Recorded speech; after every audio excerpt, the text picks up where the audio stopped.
Okay, I'm going to tell you about some of the work I've been doing kind of in my free time on GHC on adding type-level literals. And so, what are type-level literals? They're really simple, basically. They're numbers. Currently, we have numbers and strings, just like the literals we have in Haskell, except that they're at the type level. And they're not overloaded. They're simple. Right? So we have two new kinds to go with them. I mean, now GHC has promoted data kinds, so we have all kinds of kinds, but there is the kind NAT, which has these types 0, 1, 2, 3, and they're just constants that are of kind NAT, and we also have the kind symbol that has all the strings. So if you need types, we have lots of types. Now, they have no structure, but we have them there. So you think, are they useful at all? And yeah, I'd say that even without anything else, just these things, you can do some cool stuff, cool things with them, and I'll show you some of these things. So and hopefully everything will look really easy.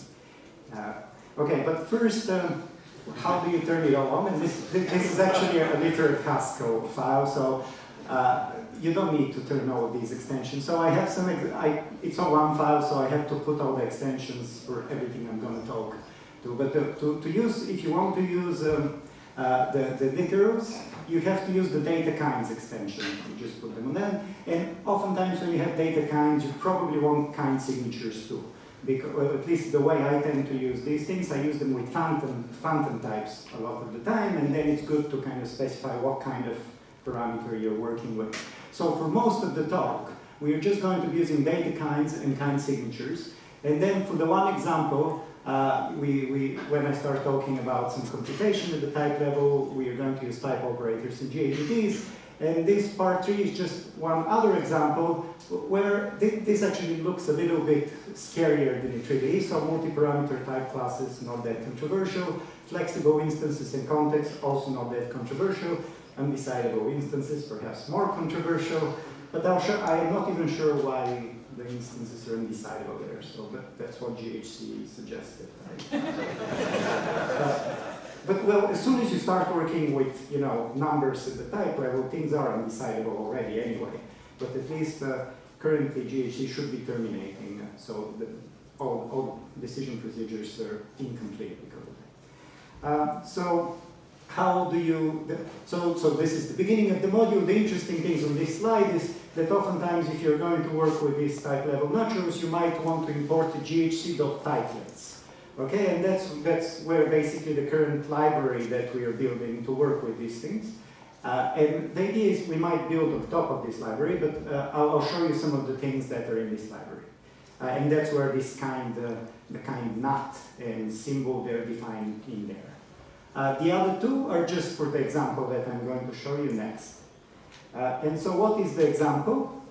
Well, let's say we want to work with arrays. And this is one of the common case when you use type-level natural numbers, at least, is you oftentimes want to keep track of the size of something, perhaps a bit vector, perhaps an array. And so here I'm going to say, okay, let's implement arrays. And what are arrays? Well, arrays are just pointers, really, kind of, when you look, or if you squint, or it's one way to implement pointers. Arrays as pointers, but they have this invariant associated with them that, the pointer should not point to just one thing, it should point to n things, namely as many elements as there are in the array. So here is a declaration, arrays, with elements of type A, but they have this size parameter, which tells us, how many elements they're supposed to be inside the array. Similarly to index inside the arrays, we want to have a type, kind of a restricted type, the way they have in Pascal, of numbers, say, 0 to n, or n minus 1, I should say, which are, here they're implemented as just as an int, but in the library, we're going to want to have this invariant that they're always going to be between 0 and size minus 1. Right? So these are two examples of using, type-level numbers, so to speak, but they're just phantom types, as you see. Okay, and so the nice thing is that if you have these types, then you can manipulate arrays, so you can have a function that would access an array element without the need for any bounds checking, right?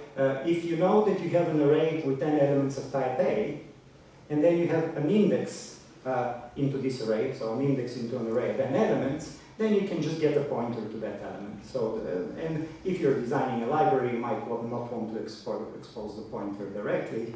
But underneath the hood, you see there's no overhead. It's just pointer arithmetic, right? And the storable constraint there is so that you know how big the elements in the array are, so you can do the pointer arithmetic correctly there. And then you can use this function, right? So you can define array peek and array poke. And I didn't write the type of these things, but you know they'll be the inferred usual things. So they're type array NA, index n to I of a. So these kind of, I mean, we already have functions like that in the foreign function interface. It is just that we don't have the extra type information. Does that make sense? This is kind of a very standard trick that we do all the time, and now we can use the numbers there. Okay, so one thing that you quickly start needing is, well, you'd like to kind of reflect this type level information that you have into an actual real value. So for example, if you wanted to print the size of the array, well, you have to know what number to print, right? You need the actual bits. And so to connect these two things together, we use singleton types. It's also a well-known technique. And people have used it in all kinds of ways. Those of you who were here for the Haskell symposium yesterday, Richard Eisenberg, he gave a talk about a much fancier version. He does a lot of stuff with singleton types. This is all part of the same framework, but for now I'm just going to show you a kind of an instance of it. And so we have basically this type constructor sing, which think of that as an abstract data type, but it has a kind parameter, right? So it is not as usual of kind star to star. Here it's of kind not to star.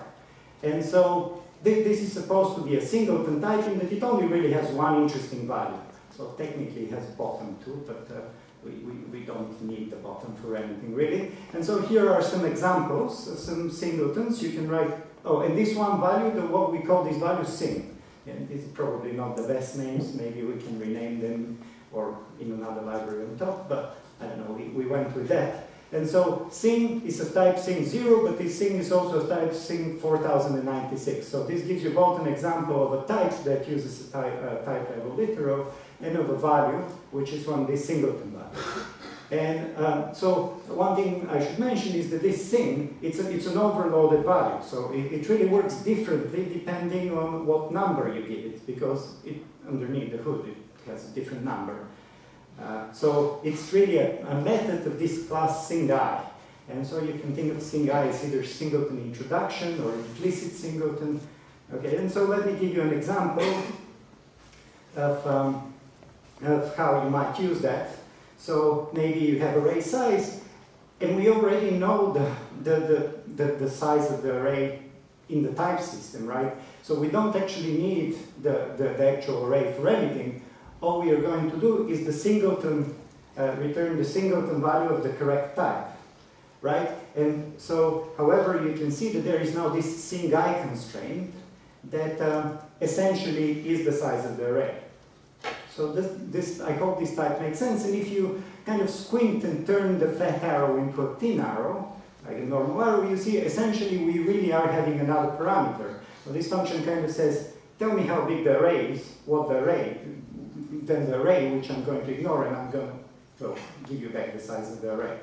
Right, so this function really is not going to do anything. It's just for illustration, and it's also kind of convenient to be able to quickly refer to the size of an array if you happen to have it in scope somewhere. Okay, well, so it's all good that we have the singleton type, but how do you get the number associated with it? Well, there is this from sing function, which if you give it a singleton type, it is going to give you the actual integer associated with it. And notice this function is not overloaded in any way, at least as long as you're sticking to integers. I'll tell you a bit more about the real type of it. But yeah, so you get this kind of property that if you write the singleton, let's say type 0, and you apply from sing to that, you get the number 0, right? And if you apply from sing to this other singleton, you get the number 4096. And of course, once you have the integer, you can do all the usual kind of overloading in Haskell, where you can get any other number you want, with the caveat that if these numbers could be arbitrarily large. So if you say sing to num and you give it a number where it doesn't fit, it would, well, it might crash, or it will do whatever the from integer method does. So this sing to num function needs to be used with care. Okay, does that make sense? So now we have a way to create these singleton values, and we have a way to extract the number associated with them. Okay, well, so I told you that it's kind of great that if we had an array value and an index value, we could do this all this accessing the elements without bounds checking. But how do we actually make an array in the first place? Well, there's nothing really special. Basically, you say, I'd like to create a new array, and you have to say how big you'd like the new array to be. You should probably say how to initialize the array. I kind of skip that. But these functions, malloc array, that's completely, it's from from our standard FFI library.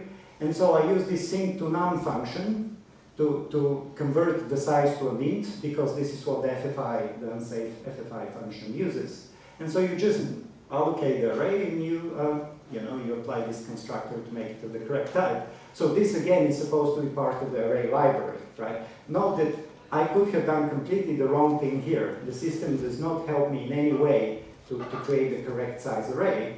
The idea is that the users of the library, that's where the system is going to help you. And so this is if you have an explicit size parameter, but of course, what we can also do is we can write the function with an implicit parameter where GHC is going to infer the size of the array you're creating based on the context, based on how you use it. And so this would be the type of array new. It is as long as the elements are storable, that is for allocation purposes, and we have the size kind of as an implicit argument, then we can create an array.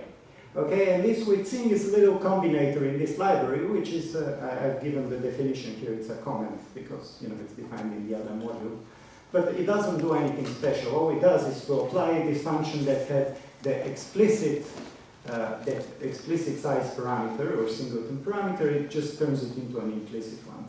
So as I played around with these things, I found that oftentimes I end up defining both of these functions. So my functions, you kind of define them twice, simply because it's more convenient to use the implicitly typed ones, but it's easier to use the explicit parameter in the actual definition, because now you have a singleton value you can work with. Otherwise, there you have to somehow get hold of this dictionary that's associated with the actual size. So this kind of trick I did over and over, so that's why I added this combinator with sing. Okay, and so this is how you can now make arrays. And as long as I got this one array new prime function correct, they're always going to match the specification, the type. So how do we make indexes? Well, it's basically the same thing. I mean, it's the same trick, but it's slightly different implementation. Index prime here, it says I'd like to make an index within an array of this size. This is what the first parameter is. And then here's an int that I'd like to turn into an index, and now we perform a dynamic check at this point to make sure that this is indeed a valid index. Okay, and so we make sure that it's positive and it fits inside the array, and we just make the index. And again, we can do the same trick and turn it into an implicitly typed function. You don't have to do the bounds checking. It is actually, I find that you work with arrays, sometimes it's better to work with all the elements. Oftentimes you just want a map, so you might provide a combinator like that, so people don't have to do all this dynamic checking all the time. You might want to give them all the indexes in one go. And there's nothing special about this function. Again, it uses here the array size, but the array, again, is not really used. It's only there for its type, really, this function. And so this gives you an idea of the kinds of libraries you might write. But notice that so far we haven't really used any type functions or anything. It's just standard tandem maps. So what might the user do? So this is now outside the library. Well, maybe they want to print all the elements of the array, and so they might do it like this. So you get all the indexes in the array, and then you pick them and map them, and it's all completely standard, I hope. And then here is an example.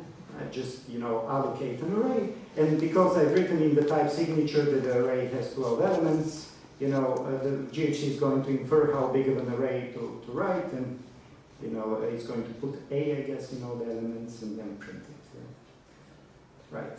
So this is kind of the simple thing that's implemented in GHC, and so how does it actually work, right? So behind the scenes, this sync type that I said is an abstract data type really is a new type for integer, right? So the singleton actually carries the real representation, and from sync doesn't really do anything. It just gives you the integer that was there in the first place.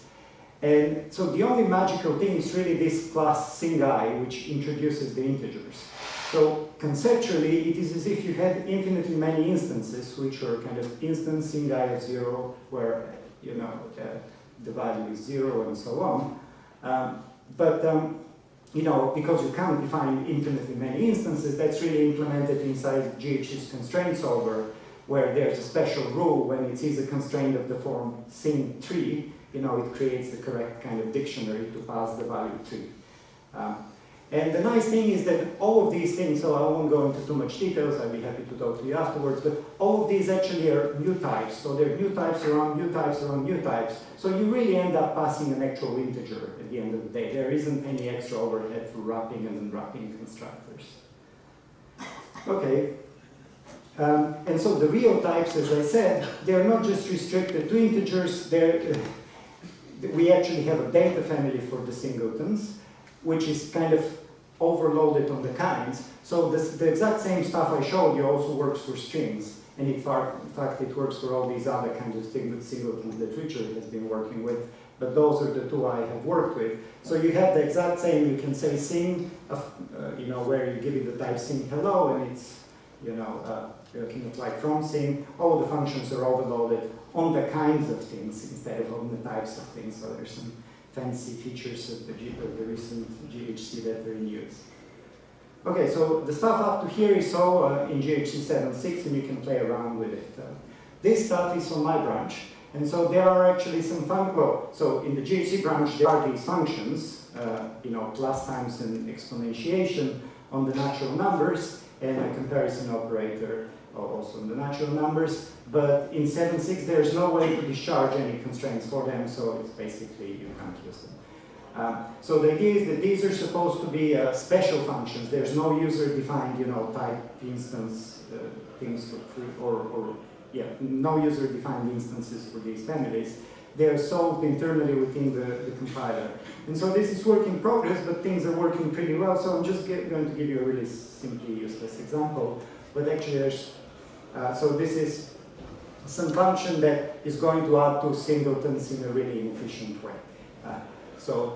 But the interesting thing about this example is that it kind of performs a dynamic check, and it also kind of, when you check the value in the type, the result of the check is reflected. So there is this data type is 0, which is a GADT. Notice the one constructor is either tells you that the value that you matched on is 0, or it was one bigger than some other singleton, the previous singleton.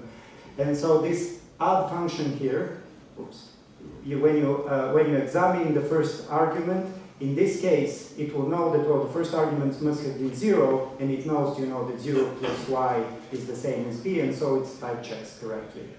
And in here, sing_suck is basically a thing that increments a singleton by 1. And here it's a similar sort of situation, but you have to use a little bit of associativity to kind of rearrange the parentheses to turn, 1 plus x plus b into 1 plus x plus b.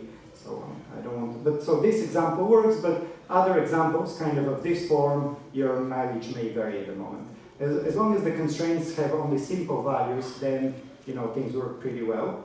And so this is just intended to show you that you can cheat with the singletons if you want to. As I said, they are just a new type. So at the moment we have this unsafe sing nut that given any integer would make you that singleton, but of course if you put the wrong one there, you're going to get the wrong values. So some remaining issues. Obviously there's more work to be done on the solver, but hopefully we'll be done with that pretty soon. Some other things that work a little bit funny. The second one is the biggest problem here, but the first one is currently GHC is kind of very lazy as when type functions are involved, because it really wants to preserve them as long as possible, right? It's good to have a type function. It's like a type synonym. You get a more descriptive name of what's going on. With these things, sometimes it's good to be a little bit strict. So at the moment you get these funny types, you know, when you have two things, it infers the type 1 plus 2. Now if you matched it with 3, it will know that 1 plus 2 is 3, but when it prints it in this kind of funny way. You know, it doesn't reduce it because GHC doesn't try to eagerly reduce it. It doesn't need to do so. The bigger problem is how these literals interact with class instances. So you can define completely polymorphic instances, but they are not so useful. You can define fixed instances, but those are also not very useful because you have to enumerate things. And you can't really define instances that have a type function inside them. So GHC doesn't allow that at the moment. So we have to think of a way to deal with it. So we also, it's a bit of an issue that when you work with these singletons, the notation is kind of horrible at the moment. So, should I do this? Yeah, I'll do that for 2 minutes. Okay, so one thing, this is just an example of how we might want to use these kinds of, this technology to perhaps change the way overloaded literals work at the value level. So this is just an idea, kind of. But so you could say, instead of using from integer, the way we have now, so the problem is I can't define a from integer instance for, say, the singleton types, because I don't know what to do when I'm given 5 and I'm trying to create a value of type singleton 3, right? Basically, integer is oftentimes too big a type for what you want to work with. So what we can have instead is this from literal class, that is a 2-parameter class, no functional dependencies. And the idea is that the first thing is a type level literal, and the second thing is the value type. So you can say that, you know, when you write 3 at the type level, GHC would internally desugar that to from literal 3, which is of the correct type. Kind of just like from integer, but now we have from literal. And so overloaded numbers and overloaded strings work now in the same framework because we already have the natural numbers and the strings at the type level. So, you know, those things work. But in addition, we can do cool things like that where we can actually have restricted literals, right? For example, I can say, well, for word 8, I only want numbers that are up to 255. And then if you wrote a bigger number, you get a type error, right? Great. So I'm pretty much done with that. I think so. What's the status of things? As I said, the stuff with just the literals is in GHC 7.6, and you can play around with it. And if you want to play with actual solver and type functions, it's in the type nuts branch of GHC, which is in the central GHC repo. And I'd love it if you try it out and give me feedback of what worked for your examples and what didn't. So I'll be happy to take questions.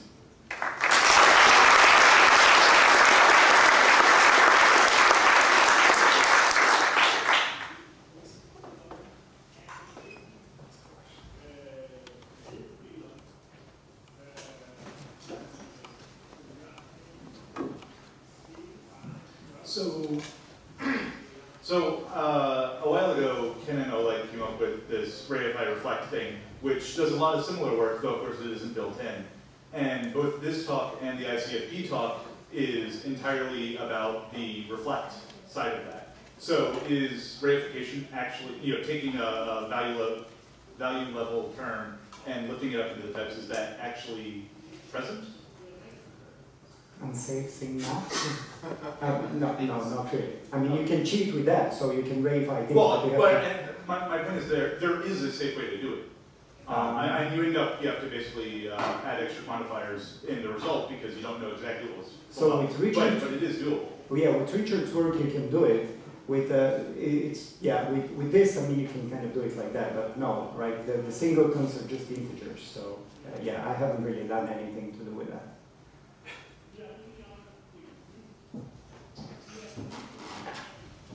In your array example, you basically try to avoid bounds checking when it's not necessary. Is there a way to cheat using undefined somewhere? Or is it, you have to use this? So is there a way to, like, if I were to go to array library, could I snap say Haskell on it? I don't think you can really cheat with undefined, because if you try to, pass an undefined index, the function is strict, so it's going to crash. But yeah, it depends on how you use it. How do you get a sing in the first place? Sing in. So this was the magic thing, the built into GHC part, right? So, well, it's not. Well, I did that part, so Simon does not see it. But yeah, so these the built into GHC instances, right? So when you write sing, GHC would have this constraint. Oh, I need to resolve sing IF3 or something like that. And when GHC sees that, it creates the dictionary, this instance kind of on the fly, and it puts 3 there, right? We normally able to read a number from standard input and create an array of that size. No, that's exactly the same. That's exactly what I was talking about. Yeah, you can do it, but with using the unsafe thing, right? So you have to kind of, the human has to make the check there. GHC doesn't help at the moment with what we got.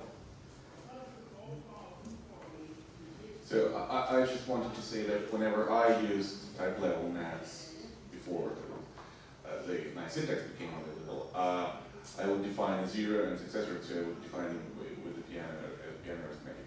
And then what I would use them for is define class instances for 0 and successor of n.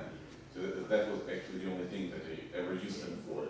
So I think that I can live without addition or multiplication on the type level.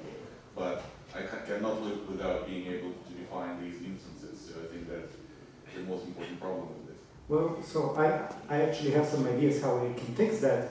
It really kind of, I find, depends on what you do with that. So when you define these instances, I find you end up with a really inefficient function, because usually you're doing 1 plus 1, 1 plus 1, So it depends on what you're doing. Maybe if you're traversing something, maybe it can work. But I think we can make it work, not with a plus, but we can have a type function that kind of translated at the type level into this form, right? So where 5, people know that 5 is really the socket 4 and so on. So I think we could make that to work, and I'd love to see some of your examples so that, that's motivating examples. So I have a quick question about applications, and Leonard can maybe help answer it. So with the extensions on your branch, is this enough to do BlueSpec classically? Is it enough to do all of BlueSpec? Or Leonard probably can answer Well, that. you need you need to have the operators doing arithmetic. So we only did arithmetic, nothing else. So it could simplify 2 plus 3 to 5. Yeah, so this works on my branch. So maybe? But don't you try to do more on it? yeah, I try to do more. So you know that A times B is equal to B times A probably. yeah, so it knows about commutativity, associativity, a bit about distributivity, but things start getting complicated about that point. I think we'll have to move on to the next talk.